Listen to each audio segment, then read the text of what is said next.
నమస్తే, welcome to our channel. నేను పద్మిని. ప్రస్తుతంతో పాటు ప్రముఖ ఆధ్యాత్మికవేత్త, వాస్తు జ్యోతిష పండితులు, లలిత ఉపాసకులు, వాస్తు జ్యోతిష శిక్షణ నిపుణులు బ్రహ్మశ్రీ నానాజీ పట్నాయక్ గారు మనతో పాటు ఉన్నారు. మాట్లాడదాం. నమస్తే సార్. శ్రీమాత్రే నమః. సార్, ఏ రాశి వాళ్ళు ఏ క్షేత్రానికి వెళ్ళాలి అని చెప్పి చేసినటువంటి సిరీస్ చాలా మందిని ఆకట్టుకుంది. ఆ క్షేత్రాలకు వెళ్ళేటటువంటి ప్రయత్నం చేయడం అనేది చేశారు సార్. అసలు చాలా అద్భుతంగా మాకు వివరించారు సార్. అయితే నక్షత్రాల వారి కూడా తెలుసుకుంటే ఇంకాస్త యాక్యురేట్గా ఉంటుందనేది నా భావన సార్. ఎందుకంటే రాశిలో 3 నక్షత్రాలు వచ్చేస్తాయి. పర్టికులర్గా మనం ఒక్కొక్క నక్షత్రం గురించి కనుక ఒకవేళ మనం మాట్లాడుకుంటే చెప్పండి సార్, మరి అశ్విని నక్షత్ర జాతకులు వీరు ఎట్లా, మరి వీళ్ళు ఎటువంటి క్షేత్ర దర్శన డెఫినెట్గా వీళ్ళకి హెల్ప్ఫుల్గా ఉంటుంది. గోచారాన్ని కూడా ఎంతో కొంత రిలేట్ చేస్తూ చెప్పండి సార్. ఎందుకు అడుగుతున్నానంటే మిథున రాశి వారికి భుజం నొప్పి వస్తుంది అని చెప్పి మీరు చెప్పారు, బికాస్ ఆఫ్ గురు ట్రాన్సిట్. దానికి పాప ఎంత మంది మిథున రాశి వాళ్ళు కమెంట్స్ పెట్టారు, నిజం సార్ మాకు భుజం అంత యాక్యురేట్ గా మీరు గోచారాన్ని ప్రొడక్ట్ చేస్తున్నారు కాబట్టి.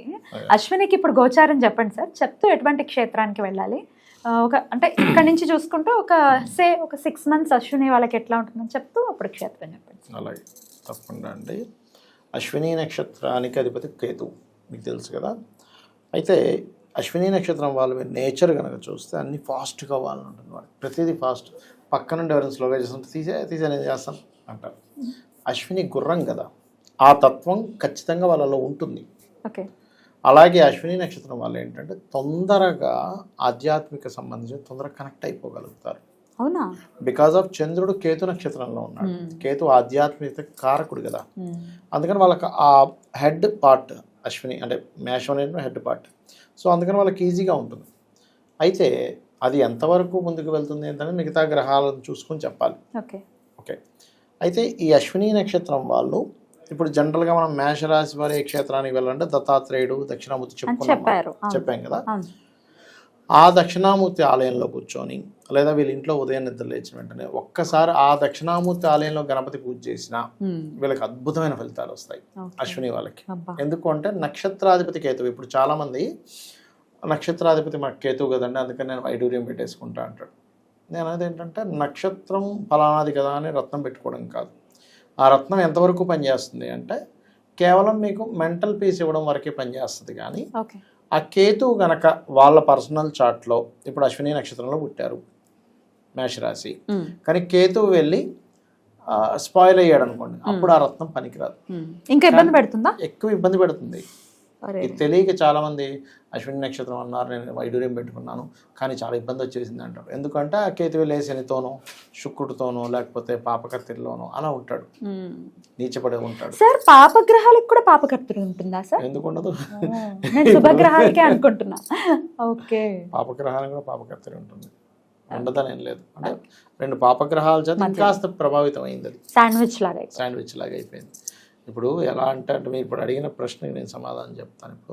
ఇప్పుడు మనం ఎందులోనైనా ఎందులోనైనా వేలు పెట్టాం, కాలింది.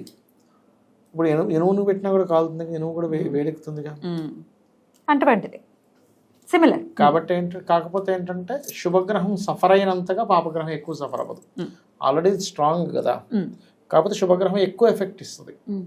పాపగ్రహం ఉన్న ఫలితాలు కూడా పాపకత్తెల్లో ఉన్నప్పుడు అది కూడా సేమ్ ఇలాగే కొంచెం ఇబ్బందికరమైన ఫలితాలు ఇస్తాయి. అంటే పాపకత్తెల్లో ఉన్న శుభగ్రహం దశ వచ్చింది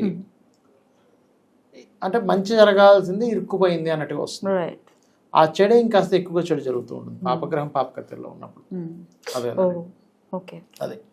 అయితే ఇక్కడ ఎంత వీళ్ళు గణపతిని ఆరాధిస్తూ అంటే దత్తాత్రేయ క్షేత్రానికి వీళ్ళు అక్కడ గణపతిని ఆరాధించినట్లయితే స్పెసిఫిక్గా వీళ్ళకి పీస్ ఆఫ్ మైండ్ అనేటువంటిది ఖచ్చితంగా పెరుగుతుంది. ఇంకా అందులో ఎటువంటి సందేహం లేదు. అది మెయిన్గా గుర్తుపెట్టుకోండి. అదేవిధంగా గణపతిని గరికతోని ఎర్రటి పుష్పాలతోని ఎక్కువగా పూజించాలి వీరు నిరంతరం. ఇంకా జీవితాంతం పెట్టుకోవచ్చు. ఎందుకంటే ఇది మనం ఎందుకు స్పెసిఫిక్గా చెప్తున్నాం అంటే చూడండి, మనం ఏదైనా కానీ మనసు గనక స్థిమితంగా ఉంటే అన్నీ బాగుంటాయి, అంతే కదా. మనస్కారకుడు చంద్రుడు ఎప్పుడైతే గణపతి అంటే అశ్విని నక్షత్రంలో ఉన్నాడో వీళ్ళకి మీరు గమనించినట్లయితే అశ్విని నక్షత్ర జాతకులు మెడికల్ రంగాల్లోకి వెళ్ళడానికి కూడా బాగా కలిసి వస్తుంది వాళ్ళకి. ఎందుకంటే అశ్విని దేవతల సంబంధం కదా, అంటే వాళ్ళ మైండ్లో అది ఈజీగా కనెక్ట్ అవుతుంది. అలాగే ప్రాబ్లమ్ని సాల్వ్ చేయాలనేటువంటి తత్వం కూడా ఎక్కువగా ఉంటుంది అశ్విని నక్షత్రం వారికి. ఓకే. అది బ్యూటిఫుల్. కాబట్టి ఇవి ఎక్కువగా పాటించాలి. ఇప్పుడున్న గోచారం రీత్యా ఎటువంటి ఇంపాక్ట్స్ ఉంటాయి సార్ అశ్విని నక్షత్రానికి? అశ్విని నక్షత్రం మేషరాశి వారికి ఏళ్ళనాటి శని నడుస్తుందండి 12వ స్థానంలో. సో అందుకని ఏంటంటే కొంచెం ఎక్కువ శ్రమించవలసిన పరిస్థితి వస్తూ ఉంటుంది. కాళ్ళు లాగడము ఇలాంటివి కొంచెం ఎక్కువగా ఉంటుంటాయి. ఎందుకంటే ఎంతైనా శని 12లో ఉన్నాడు కదా, శని కాళ్ళకి కారకుడు. అయితే ఇక్కడ మనం పాజిటివ్స్ కానీ నెగిటివ్స్ కానీ ఎట్లా చూడాలి అంటే, ఇప్పుడు మిథున మేషరాశి ఆరు మేష లగ్నం ఉంది. ఇక్కడ వీళ్ళకి శుభగ్రహాలు పాపగ్రహాలు ఉంటాయి ఈ లగ్నానికి. ఈ లగ్నానికి శుభులు ఎవరు? కుజుడు, కేతువు, రవి, చంద్రుడు. ఓకే. పాపులు కనుక తీసుకున్నట్లయితే మీకు శని, బుధ, శుక్ర, రాహువు వీళ్ళు పాపులు అవుతారు. రవి మళ్ళీ శుభుడు అవుతాడు చెప్పాలంటే ఇవి. అయితే ఇప్పుడు మనం చూసుకుంటే ఇప్పుడు గోచారంలో మేజర్ ప్లానెట్స్ కనుక తీసుకుంటే లాభంలో రాహు ఉన్నాడు. ఈ లగ్నానికి పాప అయినప్పటికీ కూడా లాభంలో ఉన్నాడు, మంచి ఫలితాలు ఇస్తాడు.